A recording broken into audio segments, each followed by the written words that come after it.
What's up, guys? It is Flashwing, back again for another podcast-style vlog with a topic that I have been really wanting to bring to you guys over the past few weeks. I've been doing a little bit of writing and research, and I wanted to talk to you today about my evolution in thinking and understanding with respect to achievement in life.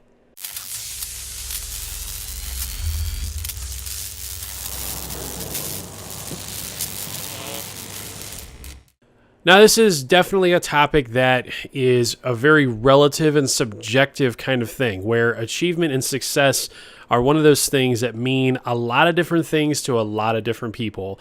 And my purpose today is most definitely not to tell you what that should be in your life or whether or not you got to do this one thing or another thing. This is a very broad and far-reaching philosophy that I think can be applied in a more specific term to anybody's life. I want to talk to you about why achievement is important, potentially how it can be incorporated in your own life. But before I get started, I wanted to tell a little bit of a story because I feel like it adds a little bit of context to this discussion about why this is so important for me to talk about this now. So some of you who have been around the channel for a long time may know that I have a really good relationship with a fellow motovlogger out of Denver, Colorado named Pink Turbo. And although Pink Turbo hasn't posted any vlogs in a while, hint, hint, she also enjoys posting vlogs and information that have real substance, that have usage and meaning. And I think that's why we've gotten along so well over the years. And I remember having a discussion with her. It was around September of 2014. It was a few months after the month of insanity. And we were discussing achievement and success. In particular, we were discussing her need to constantly kill herself. In terms of just running, burning the candle at both ends, running at 100% afterburners. She has a lot of things on her plate, and that type of a life was something that didn't make a lot of sense to me. You have to understand that throughout most of my life, I really believed that the secret to happiness was mediocrity, because I had this belief that people who were the first or the best at something, were miserable in some respects because they had to sacrifice so much of their life. They had to endure a lot of physical pain, a lot of maybe emotional or mental pain, and that achieving things or being successful was, in the end, something that just made people miserable. And it was all due to the enormous amount of work that it took to get there. And so I thought, mediocrity has got to be where the real happiness is, because you work okay, you work maybe a little hard a little bit once in a while, but by and large you've got a lot of free time, you have a lot of free energy, you do what you want. That's got to be the secret to happiness. And that's how I really lived a lot of my life, up until I would say probably within the past few years, although that is still an evolving process for me. It's never a case of achieving perfection, and there are always areas of my life where I'm constantly trying and striving to improve, which is something I'll talk about a little bit later. In the process of having this conversation, I asked her very plainly, like, why do you do this? Why do you set these huge goals for yourself and you kill yourself all the time? And her response was very simply that she does it because she can. And that sounded like borderline wacko to me. The notion of doing all of these incredibly difficult things because you can. It's akin to mountain climbers. When you ask them why they climb mountains, they'll say because it's there, which also sounds completely ludicrous. And so it was such a shocking conversation because I realized at that time how huge of a difference of thinking that we both had, and how do you even begin to bridge that gap? I mean, there was no way for me to possibly understand why someone would do something simply because they could. Because for me, everything had to have a means to an end.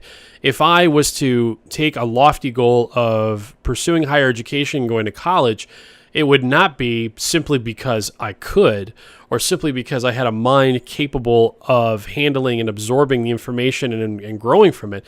I went to college because it was what you had to do to get a job. You went to college, you got a degree. Why did you get a degree? Because I wanted to get a good job. Well, why did you want a good job? Well, because I wanted to be able to provide things for myself and eventually provide things for my family and, the kind of life that I want and do the kinds of things that I want, which would eventually make me happy. So happiness was always this sort of far-reaching, distant thing that I was grinding towards, year after year after year after year, not understanding that happiness actually was really right in front of me the entire time, but it was something that I didn't allow myself to see. And as I go further into this discussion, I'll articulate why the real happiness in life is sort of falling in love with the process and not so much with the end result. So my perspective of mediocrity didn't jive at all with this notion of achievement because you could. And it's taken me several years for me to really understand exactly what she was talking about. But I can say, and this is, spoiler alert, I can say that my thinking has come around to agreeing with the fact that the real source of the reason why I've started doing the things that I have in life is not because of any grand, master plan or because I'm seeking something at the end per se, but it really is because I have the capability to do it. It was a gift that was given to me. This is or potentially a talent that has been given to me, and it's something that I need to do because I can do it. For the same reason that I think no matter what the circumstances are, no matter what the audience size may be here on my channel, I feel like I have an obligation to continue to do these videos, if for no other reason than the fact that I was given this amazing talent to be articulate and to speak to people and to express my ideas and to transfer information in a way that is understandable. So no matter what, no matter what the payoff might be or the lack of success might be, I feel like continuing to be creative is something that I should do simply because I have the capability of doing it. Now, again, I completely respect the fact if you're watching this video and you're listening to the kinds of the things that I'm saying and you think that I, too, am crazy. I want you to understand that it can be difficult to understand this concept depending on where you are in relation to your life versus mine. And this has got nothing to do with material possessions. It has really nothing to do with age. It has everything to do with a few different characteristics that are referred to as deficiencies. And for that, I want to refer to a piece of information that is been around for a long time. There was some information that was created and theorized by a psychiatrist. His name is Abraham Maslow. Now, if you happen to be an expert in Maslow's work, or if you're familiar with Maslow's work, I'm going to warn you ahead of time. I may butcher some of this stuff. Please don't crucify me in the comments. I am not pretending to be an expert. This is a very just broad overview to give people some context into why they may not necessarily understand how to get from point A to point B. Maslow had 5 levels of what he called the hierarchy of needs. And occasionally I'm looking on my screen, so please apologize if I'm not looking to the camera. And I want you to understand that the very top, or sort of the highest level that Maslow felt that a person could achieve, is what he referred to as self-actualization. And self-actualization is actually the period of sustained growth that I am discussing. So when I discuss this, or Pink Turbo discusses this, when we talk about growing ourselves, in many cases what we're talking about is self-actualization. Now, I should preface with the fact that Maslow, his theory was that very few people have the capability to reach self-actualization. And I'm not even really going to claim so far as that, oh, yes, I am there. I am on the top level. But I have satisfied a number of what Maslow considered to be deficiencies in my own life, and I feel like that gives me the capability to at least begin this process. Now, what is considered to be a deficiency? I'll give you some very quick examples, and then I'll give you an analogy here. So the kinds of things that Maslow believes that you have to have built prior to being able to even consider self-actualization are different needs. So things like physiological needs, safety needs, social belonging, esteem, and then finally self-actualization. Now, he refers to these as deficiencies, and self-actualization is considered to be a period of growth. What this means is if you think about if a period of growth is building something on a foundation, deficiencies are we start with a giant crater. So you can't you have to fill the crater in with dirt before you can even begin to grow something on top of it. You can't build a structure on top of a giant hole. It doesn't work.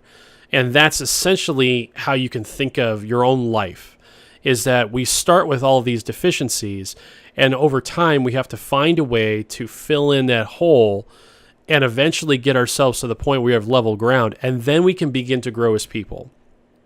Now, I guess before I get, I don't know, I'm getting a little bit ahead of myself. So let's talk about what those deficiencies are. And I want to get, so that way you can begin to sort of plug in some of the aspects of your own life into this process.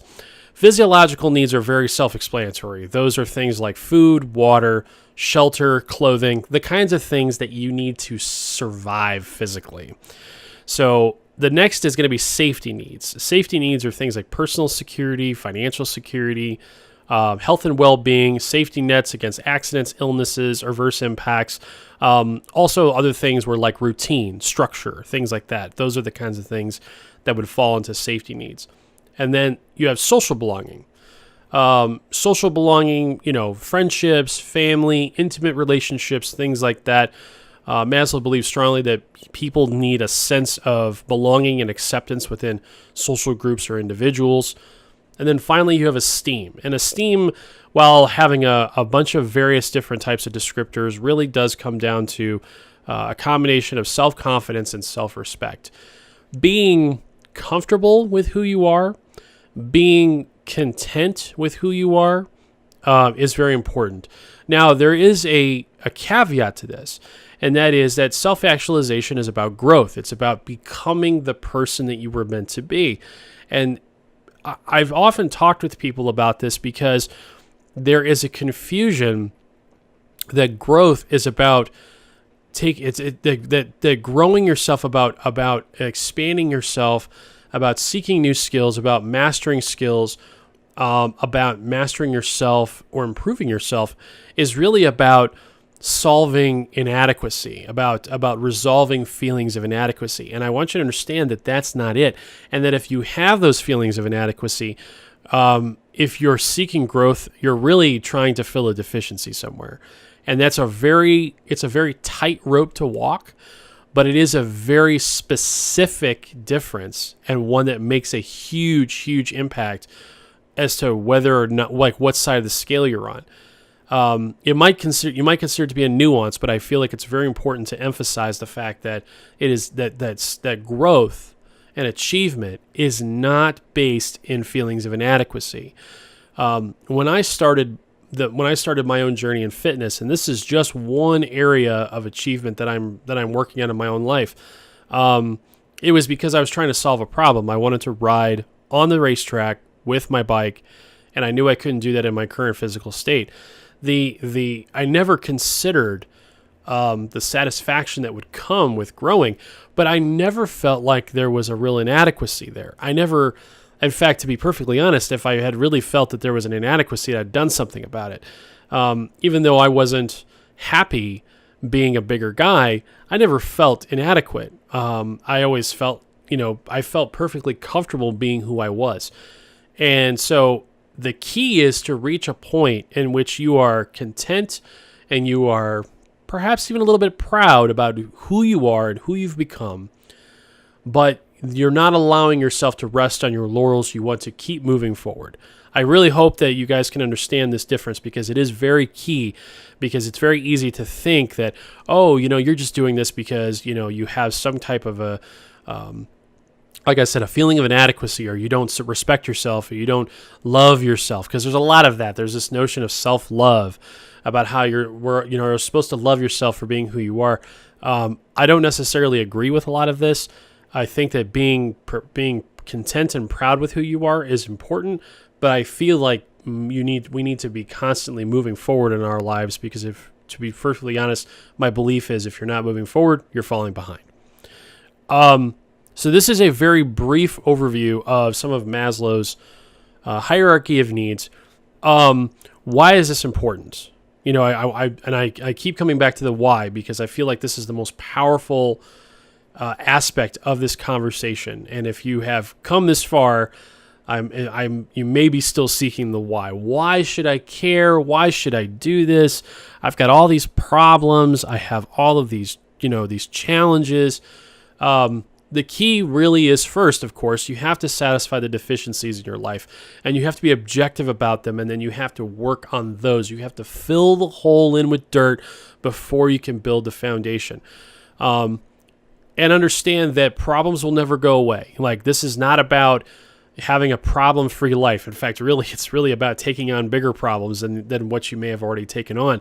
But there is a greater sense of satisfaction in improving yourself and growing yourself. And the happiness is found within that process. In fact, Maslow discussed two different types of happiness or focuses potentially that you have within self-actualization. And one of the most powerful of the two was intrinsic happiness. Basically what that means is falling in love with the process, falling in love with the struggle, and not necessarily falling in love with the thing at the very end. So it no longer necessarily becomes about the means to the end. It becomes about the challenge itself. And that is where you have to derive the greatest, that's where you really have to focus on trying to derive your happiness. Now, the cool thing about this is that I feel like why this is so effective in people's lives and why it has the capability to change lives is because we have this natural human tendency for more. We need more. We need more stuff. We need more wealth. We need more power. We need more. So I think that if I really had to dig deep here, I really feel like it's part of that 10 million year old programming where, we're still programmed to survive in the wild. Our modern society has evolved so much faster than our own brain chemistry has and our own makeup. I think that the desire for more is really rooted in the need for survival and the notion that, complacency is akin to death. If you're not moving from one place to the next, if you're not seeking more food, if you're not seeking better shelter, if you're not seeking more control over your environment, then you're going to die. That's an instinct that's programmed into us. But we see this manifest itself most notably in material possessions. You see people who have to, they think that they're chasing happiness with money, trying to buy the next big thing, the next big car, the next big house. And if I just get this one thing, then I'll be happy. If I just buy this one more thing, or if I accumulate all this stuff, then I'm going to be happy. And then you see a lot of these, like the minimalist movements and stuff like that come out to try and counteract this stuff. I think that what happens is that people end up focusing their desire for more in areas that don't actually produce any happiness, but it's all that they know and understand, because the thought process of seeking achievement it's not commonplace. I wasn't risen with these values, and I was raised in a very sort of traditional household in terms of morals and ethics and things of that nature. But it's never really been something that's ever entered into any of the experiences that I've had previously, with this notion that, hey, listen, once you've kind of handled everything, your real happiness is in growing yourself. Your real happiness is in progressing your life and becoming a better person. And it doesn't mean being a better person in terms of ethics or charity or morals, but although those are areas you can work on, it's really about improving the things in your life that you were given. And the way that my mind started to change with a lot of this really started with guilt. Because here I am, I'm doing the fitness stuff, and I'm acutely aware of the fact that despite the fact that I've been a big guy really for the last 15, if not 20 years, My body hasn't seen any significant adverse effects from that. I don't have any chronic diseases. I never developed diabetes. I haven't broken any bones. I don't have any like chronic pain, like back pain or neck pain or anything like that. I've been very fortunate with my genetics. And, I'm aware of the fact that there are people out there who are struggling physically, some of them who are in way better shape than I am, but for one reason or another have physical ailments that make improving their fitness or doing anything fitness related at all incredibly difficult. And so almost out of guilt, I thought, gosh, I really kind of just owe it in general to the world to do the things that I can do because there are other people who can't. But, I feel like that's a feeling of guilt, and guilt is not a positive feeling. Guilt is a negative feeling. And then so I tried to find a more positive replacement, and I just basically came to the conclusion that it's not that I owe anybody anything. I owe it to myself. And that's when it finally clicked that, my God, so you have this concept of, you have sort of two sides. You have what you were given in terms of talents, abilities, circumstances, knowledge, experience, and then you have what you do with it. And those two things are not always equal. There are a number of people who have existed who probably had incredible talents, but for one reason or another never pursued those talents to the greatest of their ability, and so those talents were wasted.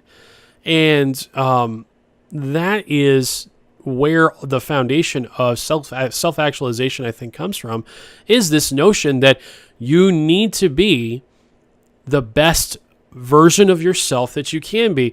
And in fact, Maslow, even this is a quote from his book, where he says, what a man can be, he must be.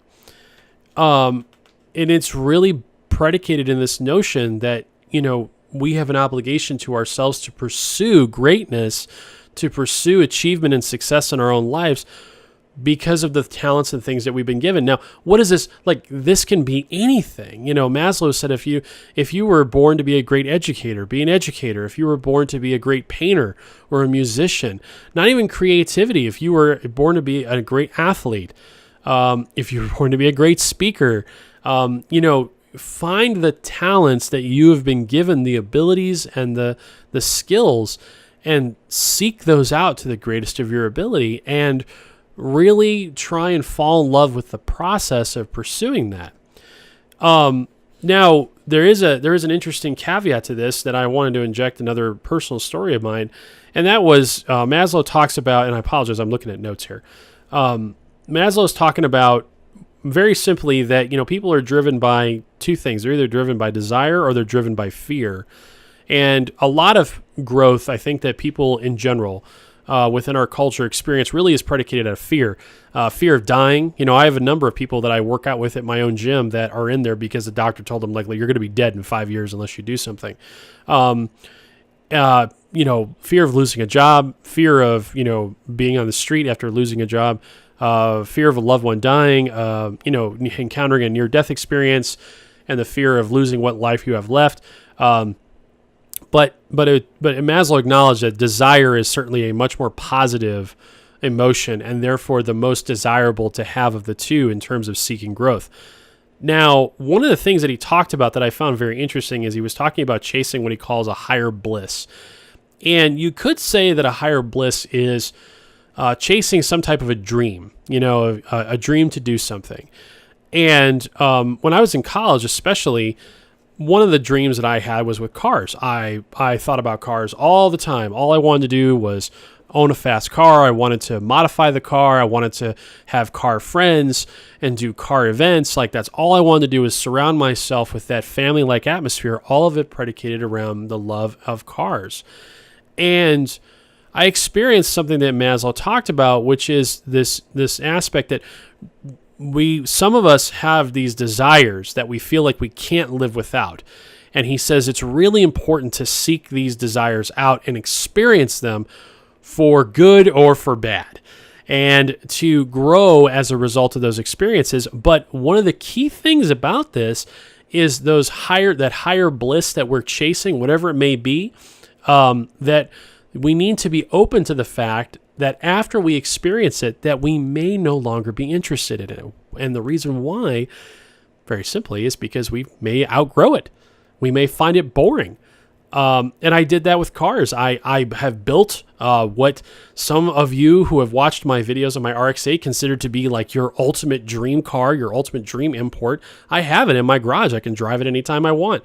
But I became bored with it. And I mean, I don't want to belittle that experience or belittle the dreams of other people out there who want that type of a vehicle.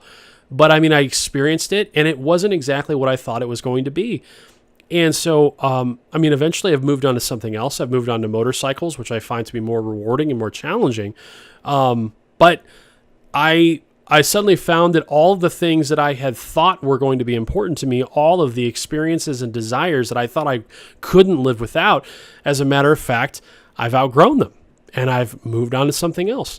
And we need to be open to that fact and you know, be able to move on and not sort of dwell and feel guilty again that our previous self was so obsessed with this idea. And then once we got there, our priorities changed, and things like that happen in our lives all the time. You know, you have kids and your priorities change, or you get a little bit older and your priorities change.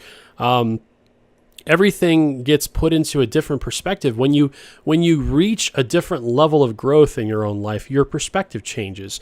And we grow because of experience, because of knowledge, because of skills and mastery and all sorts of different things.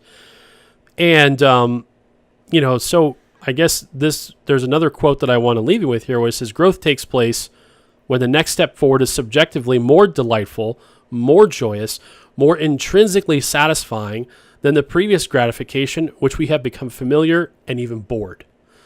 And so that's, when we take that next step, when the next step is even more satisfying, when the next challenge is even more intrinsically satisfying than the last, that's when we know we've experienced growth. And sometimes we leave things behind in the process. So this is a really super brief glimpse into this. And I want to touch back again on the why. And the why is because we all have this innate desire for more, however small, however big. And I don't really think that it's anything to be ashamed of. I don't think it's anything that's ethically deplorable.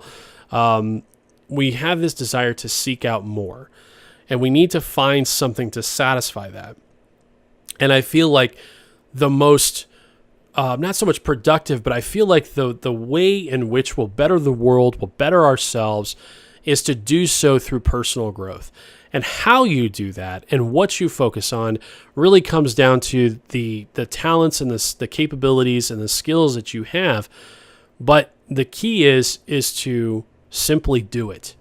To find the things in your life that you find satisfying, the desires, the dreams, and to work towards those with as much energy as you possibly can and grow as the result, and then potentially move on to the next thing. I think that will bring the greatest amount of happiness to everyone's life. I hope you guys enjoyed today's video. Please post your comments or questions below. And as always, thank you for watching, and we will see you out there.